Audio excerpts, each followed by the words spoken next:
Quero saudar os irmãos com a paz do Senhor. Meu nome é Telmo, eu faço parte da Assembleia de Deus, Ministério Marília, e congrego na D Central de Garça. Meu nome é Miralva, sou casada com o Telmo, faço parte da mesma igreja e eu quero saudar os irmãos com a paz do Senhor. Hoje nós vamos estudar a lição de número 5. Zorobabel recomeça a construção do templo. O texto áureo diz assim: ao 24º dia do mês nono, no segundo ano de Dario, veio a palavra do Senhor pelo ministério do profeta Ageu, dizendo: ponde, pois, eu vos rogo, desde o dia em que se fundou o templo do Senhor, para o vosso coração, ponde o vosso coração nestas coisas. Ageu 2, 10, 18. A nossa verdade prática fala assim: sob o poder de Deus, a igreja torna-se imbatível no cumprimento das tarefas que Cristo lhe entregou. A nossa leitura bíblica, vocês podem ler, está em Esdras 5, 1 e 2, no profeta Ageu, no capítulo 1, 1 a 12, no Zacarias, no capítulo 4, 6 a 10. Nós vamos começar então essa lição. Vamos estudar essa semana o que houve com a construção do templo, chamado de segundo templo ou templo de Zorobabel. A construção ficou parada por 15 anos, 15 longos anos. No tempo de Deus, sempre no tempo de Deus, a construção vai ser reiniciada. E Deus usou o ministério de dois profetas, Ageu e Zacarias, para dar um novo alento aos judeus que haviam retornado da Babilônia. O nosso ponto central, os profetas que Deus levanta são necessários para a sua obra, e ele sempre vai levantar homens e mulheres para fazer a sua obra. O nosso primeiro tópico, Deus suscita os profetas Ageu e Zacarias. No primeiro item, Deus levantou dois profetas. Deus enviou os dois profetas para falar aos dois líderes do povo, Zorobabel e Josué, mas também para o povo. E não foram os líderes que mandaram consultar os profetas. Deus os enviou. Não mandaram avisar a Zorobabel, a Josué, o sacerdote. Eles vieram de surpresa a Jerusalém. E ali entraram em contato com os líderes e com o povo. E vamos ver o que aconteceu e como aconteceu. Primeiramente, a mensagem é para Zorobabel. Zorobabel era o líder político dos judeus e benjamitas que haviam retornado, era o governador. E Deus mandou a Zorobabel uma mensagem pessoal. Deus sabia da condição espiritual de Zorobabel. Ele havia desanimado, já não tinha vigor para continuar a obra que Deus lhe ordenara. Os inimigos haviam abatido o ânimo de Zorobabel. Quantas vezes nós perdemos o ânimo? Quando estamos fazendo a obra de Deus, muitas vezes vem o desânimo, vem alguém que nos alguém fala, que nos desanima, alguém que fala alguma coisa, exatamente, e a gente pensa em desistir. exatamente. Mas Deus não deixa. Não deixa. E a obra dele continua. Porque a obra de Deus não pode parar. O desânimo vem quando tudo parece ser contra nós. Deus manda uma mensagem para encorajar Zorobabel. E Deus manda essa mensagem através de uma visão dada a Zacarias. Deus mostra a Zacarias um castiçal com 7 lâmpadas. O que mantinha as lâmpadas acesas era o azeite, porque não havia luz elétrica, então tinha que ter azeite para queimar. E o azeite é o nosso Espírito Santo, né? E o azeite vinha de de alguns canos, um para cada lâmpada. E o azeite vinha diretamente de 2 oliveiras através desses canos. Imagina, você ligar um cano na árvore e tem azeite. O que ele quer dizer? Que o nosso azeite vem diretamente de Deus, que é a nossa oliveira. E Deus manda um recado a Zorobabel, um recado para nós também, não é só para ele. Não seria Zorobabel quem faria a obra de construção. É o próprio Deus quem estava usando Zorobabel. Muitas vezes a gente pensa que fomos nós que fizemos alguma coisa, fomos nós que aconselhamos aquele casal, por isso eles se reconciliaram. Não, nós fomos instrumentos usados por Deus e Deus é quem faz a obra através do Espírito Santo de Deus. E ele quer de quê, Deus? Quer de nós confiança. Confiança. Porque ele vai fazer ânimo, ele vai fazer a obra. Zacarias 4:6. E respondeu-me, dizendo: Esta é a palavra do Senhor a Zorobabel, dizendo: Não por força, nem por violência, mas sim pelo meu Espírito, diz o Senhor dos Exércitos. Não É por quem? Por Deus. O Espírito Santo de Deus é que faz a obra. Quando termina um curso ou um seminário, nós olhamos, nossa, veja o que Deus fez, mas não foi por nós. Nós somos só através de instrumentos. nós, foi através de nós. Embora as dificuldades fossem muito grandes para Zorobabel e humanamente quase impossível, quase sem solução, Deus está dizendo a Zorobabel que os montes grandes seriam Os empecilhos, os inimigos, eles seriam abatidos. Deus iria abater a cerviz dos inimigos judeus.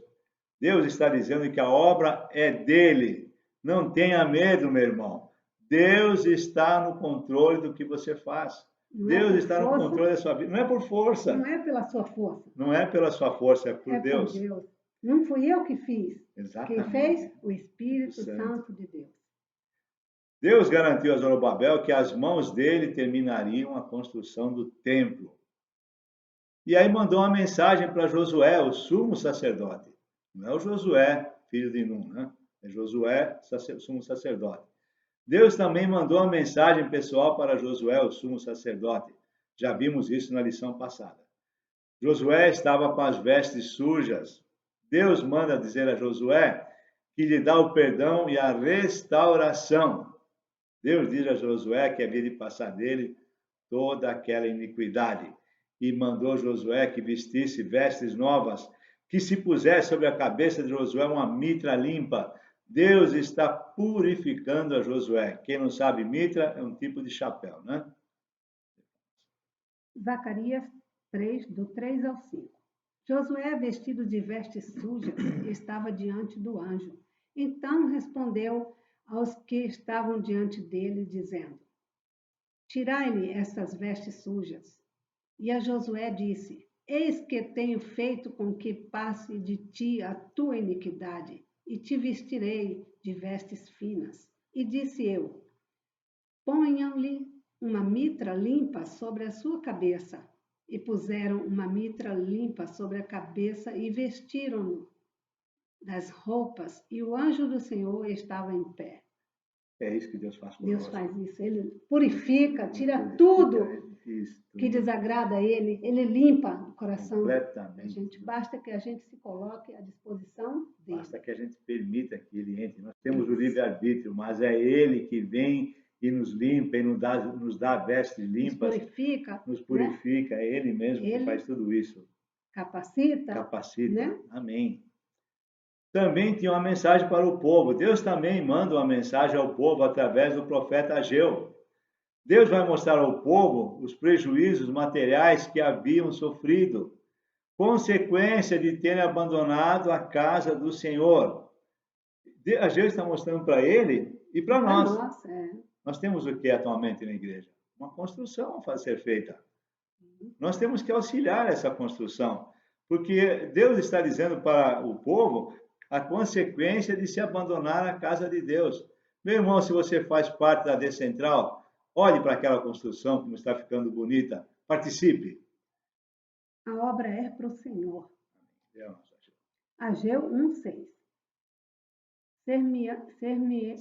Semeais muito e recolheis pouco.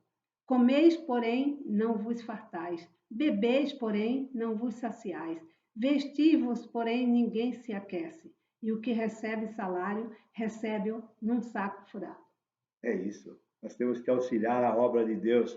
Temos que não auxiliar Deus, porque Ele não precisa de ajuda. Mas nós temos que fazer a nossa parte, que é a parte mandar o sustento, né? E Deus mandou através de Ageu uma ordem. Gente, desperta! Acorda!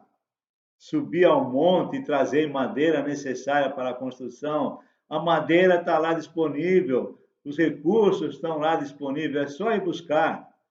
Ageu 1:8.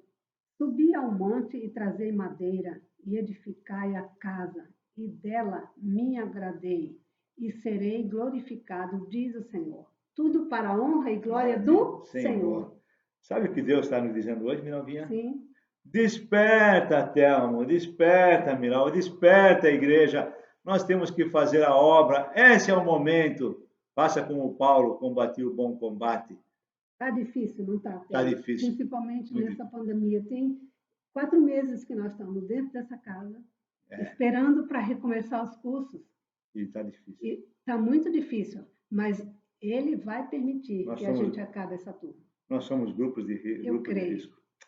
No item 2, o resultado da mensagem dos profetas. Deus manifestou o seu poder através desses profetas. Assim, Zorobabel e Josué recobraram o ânimo, recomeçaram a construção do templo. Zorobabel ordenou que as obras se iniciassem imediatamente. Assim se reiniciou a edificação do templo. Os profetas ficaram com eles, ajudando na direção do trabalho. E os inimigos deles? Não se conformaram, vieram perguntar: quem autorizou essa obra? Deus estava na direção. Os inimigos não impediram a obra. Quem havia autorizado foi Ciro. O rei Ciro já não estava mais, agora era o rei Dario. Dario reinava sobre o Império Persa.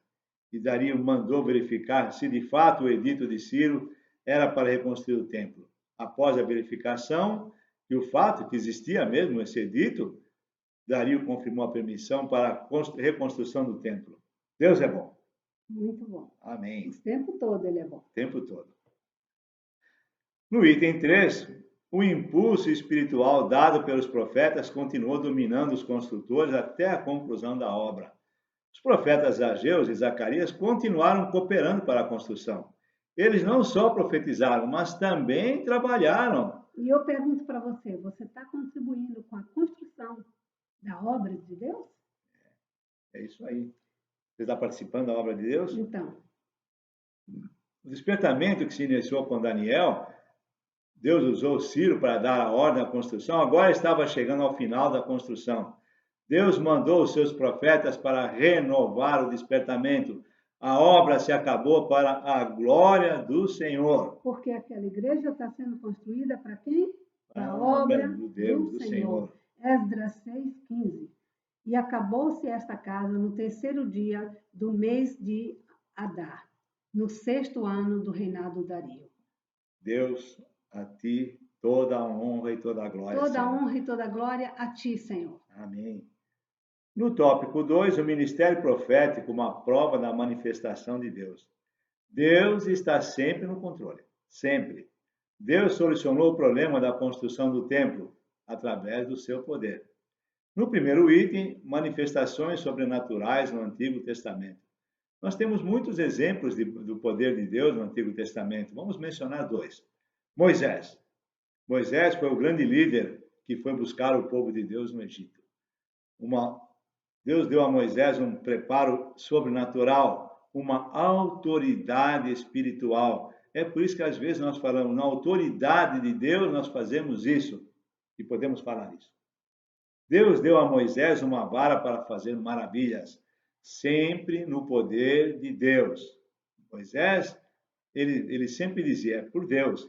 Deus capacitou Moisés. É ele quem capacita. É ele quem capacita eu, você, os nossos pastores, o pastor Valdeci, todos os nossos pastores, nosso pastor Hernande, é ele que capacita. Às vezes você pensa assim, eu não vou fazer porque eu não sou capaz. Quem é que capacita? Deus. O Espírito Santo de Deus, é ele. Moisés fez maravilhas com a vara que Deus havia dado a ele. Êxodo 4:17. Toma, pois, essa vara na tua mão, com que farás os sinais. Moisés chega na beira do Mar Vermelho, clama, Senhor, o que eu faço? E Deus fala, Moisés, não te mandei eu? Te mandei eu, você não tem a vara que eu te dei na tua mão? Toca nessa água, homem. Meu irmão, toque nessa água agora, faça a obra que Deus tem para você. Outro exemplo é Elias. O profeta Elias foi um dos mais importantes na vida de Israel. Israel estava na idolatria por causa dos reis idólatras. No tempo de Elias era o rei Acabe e a sua esposa Jezabel. E Deus revestiu Elias de um poder sobrenatural. Desta forma, Elias realizou grandes milagres. Durante 3 anos não choveu sobre a terra de Israel, porque mediante a palavra de Elias não choveu. O ponto alto do ministério de Elias foi o confronto com os profetas de Baal no Monte Carmelo. O poder de Deus se manifestou de uma forma tão poderosa que Deus mandou fogo para consumir o holocausto. Todo o povo clamou, só o Senhor é Deus. 1 Reis 18, 38, 39. Então caiu o fogo do Senhor e consumiu o holocausto e a lenha e as pedras e o pó, e ainda lambeu a água que estava no rego. O que, vendo todo o povo, caíram sobre os seus rostos e disseram, só o Senhor é Deus. Só o Senhor é Deus. Nós podemos E quantas dizer, vezes nós dizemos isso, Thelma? Quando terminamos uma turma de aliança, ou de mulher única, ou de homem ao máximo, só o Senhor é Deus. Principalmente quando fazemos um seminário. Estou com saudade de fazer seminários. No item 2, manifestações sobrenaturais do Novo Testamento. No Novo Testamento, nós temos a manifestação do Espírito Santo. O Espírito Santo foi derramado em toda a sua plenitude. Os dons espirituais entraram em ação. Naquele dia do Pentecostes, ali se iniciou. No Velho Testamento, era Deus falando diretamente através dos profetas. Agora, no Novo Testamento, é o Espírito Santo através das pessoas que ele pode capacitar e usar. Amém. Amém? Os dons do Espírito Santo são a preparação divina para o ministério. 1 Coríntios 12, 4 a 6. Ora, há diversidade de dons, mas o Espírito é o mesmo. E há diversidade de ministérios, mas o Senhor é o mesmo. E há diversidade de operações, mas o meu Deus. É o mesmo Deus que opera tudo em todos. Amém? Os dons que nos são dados são para pregarmos a palavra de Deus. São para ser usados para o que for útil para a obra, para pegar a salvação, as almas. Não são para nos promover. Nossa, veja, olha a língua estranha que eu falo, olha a profecia que eu faço. Tudo isso aí, meu irmão, não é para você. Isso é para você usar no que for útil para a obra de Deus. 1 Coríntios 12, 7. Mas a manifestação do Espírito é dada a cada um para o que for útil.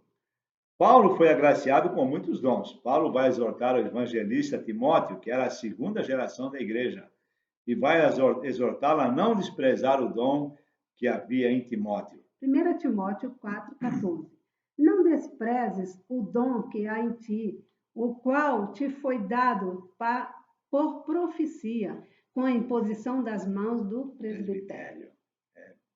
Se você tem um dom, põe esse dom em prática. Não despreze, porque é Deus quem dá o dom. Amém. Já próximo a ser executado em Roma, Paulo escreve novamente a Timóteo para não desprezar o dom que Deus havia dado a ele. Paulo nos recomenda buscar os melhores dons, principalmente o dom de profetizar. No nosso tópico 3, o ministério de profeta à luz da Bíblia. Vamos ver um pouquinho o que é profeta, né? Quem exerce a função de profeta precisa ser determinado por Deus. A profecia não é daqui para lá, é de Deus para cá. Deus é que levanta os seus profetas. Hebreus 5:4.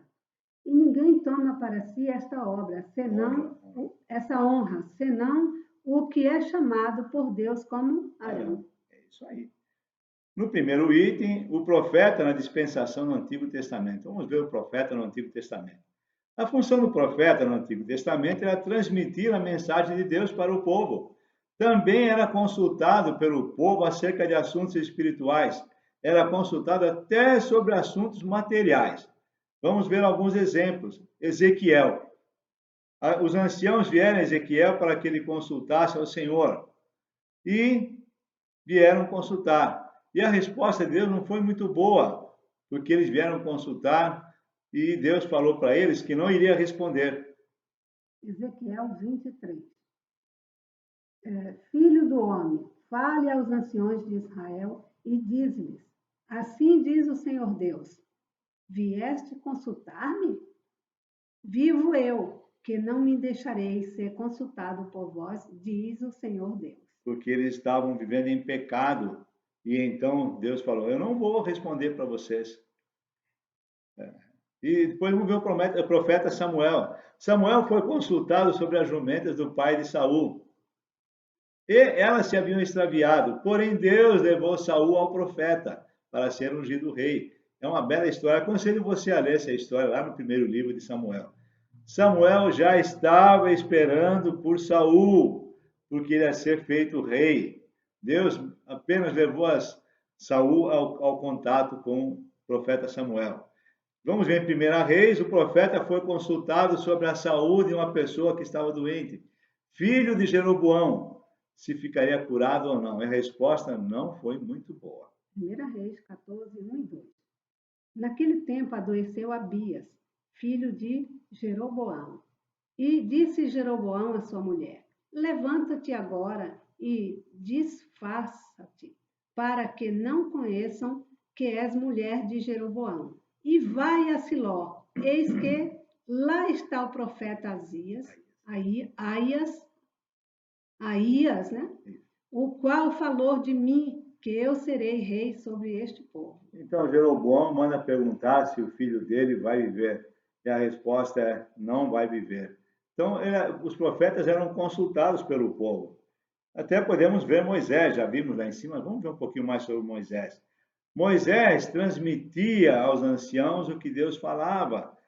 Moisés subiu ao monte e Deus falava e ele transmitia. Podemos ver que os profetas no Antigo Testamento eram como mediadores entre Deus e o povo. O povo consultava Deus através dos seus profetas. E o profeta na dispensação do Novo Testamento, que é o nosso tempo. Hoje, o profetizar é um dom espiritual e não mais um ministério de profeta. Não existe mais ministério de profeta. Esse dom é uma consequência do derramamento do Espírito Santo. É o Espírito Santo que nos dá esse dom, que havia sido predito lá pelo profeta Joel. Atos 2, 16 e 17. Mas isto é o que foi dito pelo profeta Joel. E nos últimos dias acontecerá, diz Deus, que do meu espírito derramarei sobre toda a carne, e os vossos filhos e vossas filhas profetizarão, e os vossos jovens terão visões, e os vossos velhos sonharão sonhos. Nós sonhamos sonhos? Com certeza. Nós não somos velhos, viu, gente? Você é velha? Não. Nem eu. Ter dom de profecia não faz dessa pessoa um profeta. Você que tem o dom de profecia, você não é um profeta. O termo profeta designa alguém que tem esse ministério. Hoje o ministério é o ministério da palavra, na qual o ministro recebeu uma preparação especial do Espírito de Deus. Você pode ver ao longo da história do cristianismo que vários grandes homens se levantaram com o dom da palavra. Filipe tinha 4 filhas que profetizavam e também tinha um profeta chamado Ágabo, que morava em Jerusalém. Atos 21, 8 a 10. E no dia seguinte, partindo dali Paulo e a nós que com ele estávamos, chegamos a Cesareia. E entrando em casa de Filipe, o evangelista, que era um dos 7, ficamos com ele. E tinha este 4 filhas virgens que profetizavam. E, demorando-nos ali por muitos dias, chegou da Judá uma profeta por nome Ágabo. É isso aí. Quando ele fala aqui, esse evangelista Felipe era um dos 7 diáconos que foi levantado, né? Que agora é evangelista. Porém, existe uma diferença entre o ministério de profeta no Antigo e no Novo Testamento. Os profetas eram consultados pelo povo, transmitiam a resposta de Deus. Esse ministério terminou. Agora, se você quiser saber, você tem que perguntar ao Espírito Santo de Deus, que ele te responde. E isso nós sabemos porque nós ministramos seminários, e você diz, pergunte ao Espírito Santo, pergunte a Deus o que ele quer falar para você, e ele fala imediatamente. Diretamente. No novo pacto, na nova aliança, temos Jesus como o único mediador. É só através de Jesus. Desta forma, não mais precisamos consultar profetas. Não temos nenhum exemplo de ninguém consultando um profeta no Novo Testamento. Tem exemplos de pessoas que vieram trazer a mensagem, né? O próprio Ágabo, né? Agora temos acesso a Deus através de Jesus Cristo. Jesus Cristo é o nosso único mediador. 1 Timóteo 2,5. Porque há um só Deus, um só mediador entre Deus e os homens. Quem é? Jesus Cristo, homem. Exatamente. Estou lendo aquele E livro. quando ele morreu Cruz. na cruz do Calvário, ele disse: Eu vou para o Pai, mas deixarei, enviarei, o Espírito Santo para estar com vocês. Falou isso ao discípulo: eu vou morrer na cruz. Mas... Então, quem é o nosso mediador? Agora é o Espírito Santo. O Espírito Santo é o nosso mediador. Dessa forma, é um erro doutrinário quando alguém com dom de profecia tenta usar para responder a consultas de qualquer espécie. Casamento, com quem eu vou casar? Vai lá no profeta e pergunta, ele não vai dizer. Pergunta ao Espírito Santo. Pergunta ao Espírito Santo. Esse vai ter a resposta. Nós podemos perguntar diretamente a Deus, e nós temos muitos exemplos disso aqui em minha casa que aconteceram, nos cursos, nas igrejas que nós fomos para dar cursos. É necessário que se ensine à igreja acerca do uso correto dos dons. Nós temos que ter aulas e aulas sobre isso, inclusive o dom de profecia. Conclusão. Vimos nesta lição que nós precisamos estar na direção de Deus. Zorobabel tinha o edito do rei e não teve coragem de enfrentar os inimigos e ficou 15 anos parado. Ele tinha o documento na mão. Olha, está aqui escrito. Pronto, eu vou fazer. Não, ele se acovardou. Ele ficou com medo, perdeu o ânimo. Deus mandou seus profetas para voltar ao despertamento e encorajar a Zorobabel. Se nós tivermos uma ordem da parte de Deus, minha novinha, nós vamos executar sem medo. Não devemos ter medo. Por quê? Temos que enfrentar. Porque Deus está no controle. Se Deus mandou fazer uma obra, faça. A obra é dele. Porque Ele é o responsável. Vimos também a atuação dos profetas no Antigo Testamento, de como eram intermediários de Deus para o povo, além dos sacerdotes e reis, que também às vezes eram intermediários. Também vimos como temos hoje o dom de profecia. Vimos qual a diferença do Antigo e Novo Testamento. Devemos buscar o dom de profecia, que é o melhor dom. Que Deus nos abençoe. Amém, meus irmãos. Essa lição, para mim, ela foi muito importante. Eu preparei a lição, parei várias vezes, orei, voltei para a lição de novo, porque a lição foi muito importante para mim. Espero que seja importante para você também. Eu vou orar. Pai, nós te agradecemos, Senhor, por mais esta lição que nós podemos ministrar, Pai. Abençoa, Senhor, que as pessoas que ouvirem possam, Senhor, ter um encontro contigo, Pai. Abençoa, Senhor, que ela faça o efeito que o Senhor quer que faça, Pai. Abençoa, nosso Deus, derrama sobre nós, sobre cada um, o teu Santo Espírito, para que a tua obra possa seguir e ser feita sem nenhum empecilho. Em nome de Jesus Cristo. Fale ao coração de cada um que vai ouvir essa palavra. Sim, Jesus. Amém. Amém.